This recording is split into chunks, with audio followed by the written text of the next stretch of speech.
Welcome to the fourth weekly update. All right, so this week was pretty good. I had 3 auditions that were so fun to film. And then, what's going on with our condo? Today the painting is done. And we were told like 1 more week before we can move in. So the bathroom's gonna get finished. We decided to do a backsplash. The paint job, we had one wall the wrong color, so that wall had to be redone. But the painter we have is awesome, so that's always nice to have contractors and people who do the work that are pleasant to work with. And this week, I started with my fitness coach, and hopefully I took the last before photos I'll ever have to take ever again. I can't tell you how many before photos I've taken of myself, of when, I go on a kick of whatever challenge I am doing and I am self-leading on. I am so excited. So the plan is that once we move to our condo, I switch gyms. There's only one gym that I found that has a hip thrust machine. Maybe there's another one, but it's like 25-minute drive. But this one has a hip thrust machine, which I am super excited to use because the girl wants to grow her glutes. And yeah. But overall, there's a couple things I want to always check in on. So this week I meditated 5 times. So I always want to give you a count, or give myself a count and reminder of how many times I've done meditation, my morning pages, and working out. So maybe just those 3 for now. And if I have any auditions, I'll bring up that I've had auditions that week. So just to keep like a number or a tally, or give you an idea of what my habits are. Personally, it's for me just to say it out loud and give myself some kudos, because sometimes I want to be all or nothing, and then really get down on myself about not having this habit. But I'm building a habit. I'm going to be cool about it and chill about it and just kind of notice my patterns. So this week I meditated 5 times with Joe Dispenza. I worked out twice. And what was the thing I was trying to... Oh, morning pages. I did morning pages twice. So that's been a little backed up because I have calls at 7 a.m.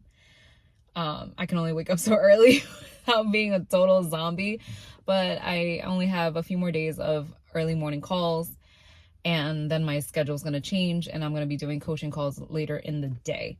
So that being said, after this week, my morning pages habit is going to pick back up again. And if anything, let me tell you, the 2 portals of magic in my life are meditation and the morning pages. One is talking to God, source, creator, universe, highest self, whatever works for you. For me, it's creator. And one is listening. One is talking to, and one is listening. So feedback, back and forth. I feel like synchronicities in my life level up when I am consistent with those things. So that is my share. If you ever want to add anything into your life, it's totally free. It does cost you your time, but pen, paper, and time. Waking up a little earlier. Obviously, don't do an hour of meditation off the rip. You're gonna drive yourself mad. But I did start with Joe Dispenza's Breaking the Habit of Being Yourself. It's a book. I think there's an audio book. I think there's a podcast. You might have to pay for it. I'm not sure, but it is out there. So that's how I started my meditation practice and stuck with it. It was Breaking the Habit of Being Yourself by Dr. Joe Dispenza. That being said, and then The Artist's Way by Julia Cameron. That breaks down the artist's way and what the morning pages actually are. So too. And my coaching. So along with coaching, I'm always working on myself. And I specifically work with human design.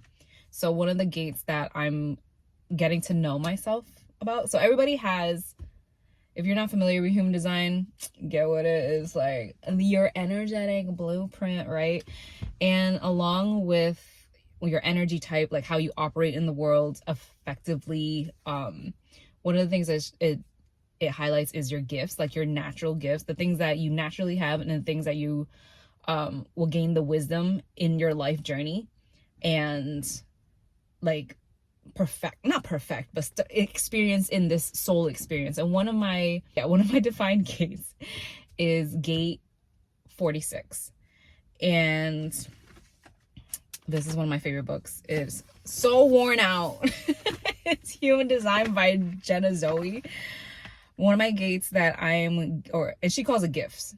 So I feel like it's interchangeable. Some people call it gates. Some human design people call it gifts. Some call it gene keys. But it's all derived from I Ching, the Chinese ancient wisdom.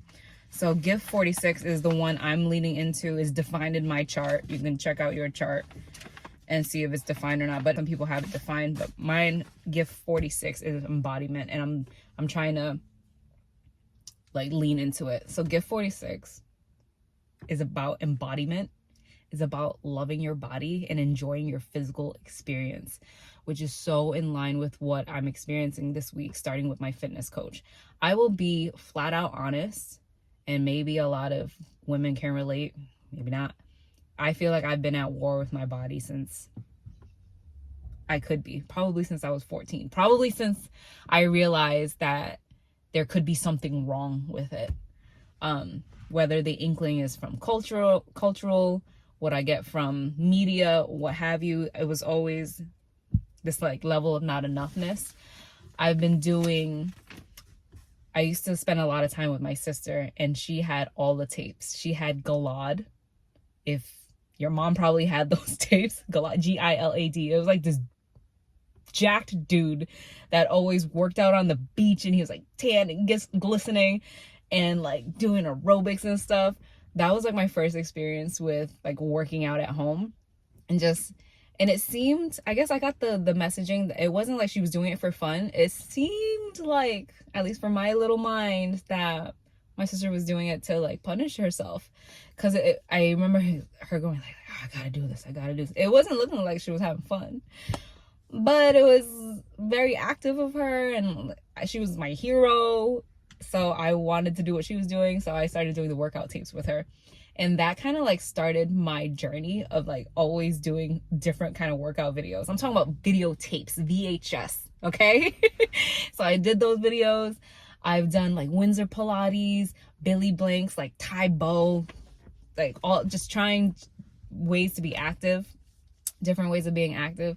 Anyways, my journey has been long, and I've never had like a personal trainer or anything like that. And so starting with I think I don't want to call it throwing in the towel and getting a coach, a fitness coach. I don't want to call it throwing in the towel. I think it's more a realization of me accepting help, because I know how to lift, like do compound lifts. I know how to eat well. I know how to count macros. I know how to do all that stuff, but applying it consistently and having somebody hold me accountable is going to be a game changer. I feel like I'm finally ready. And the crazy thing is, like, I've had a life coach that completely changed my life, my whole trajectory. I love Emily. Like, my gosh, I love talking to her every week. And then getting to the point of saying, I need a fitness coach and I'm ready and excited, and not having this anxiety about it, not this judgment of, oh, you're such a failure. You know what? It's okay, because I'm juggling a lot of things. And it's okay for somebody to just come and tell me what to do. And this is different because so my life coach she asks me questions, and I have time to like reflect and think about it and make my own decisions. Certain things you just need a professional to just tell you what to do and hold you accountable. They both hold you accountable, but they do it in different ways.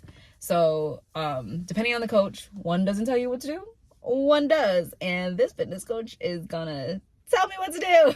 I was so excited. But anyways, I took my freaking before photos and oh my gosh. I know. It's not that bad. And like my one of my goals is to when I get a breakdown, an audition, and they ask for a full body shot, like a full body, wide body shot, I don't want to throw up in my mouth. I want to feel like, yeah, get that full body. Like, look at me. I want to feel that. I want to feel like not throwing up about it. That'd be nice. I also want to be able to keep up with my son, and I just want to make peace with my body. I think naturally I am very in my head. I overthink a lot. I think myself in circles. I think myself into paralysis. So I think I just want to be in my body. I want to be grounded. I want to be embodied in my essence. I want to be in my femininity. So I think having this coach is going to have this wonderful ripple effect in my life. And I'm so excited to work with her. And I met her. She's an Aquarius. I'm really excited. She's super sweet. I feel like big sister energy from her, which, since I mentioned my sister kind of influenced my fitness journey in the first place, this is kind of full circle. So I'm excited. That's the latest update. I'm excited. And I hope you have something to be excited about too.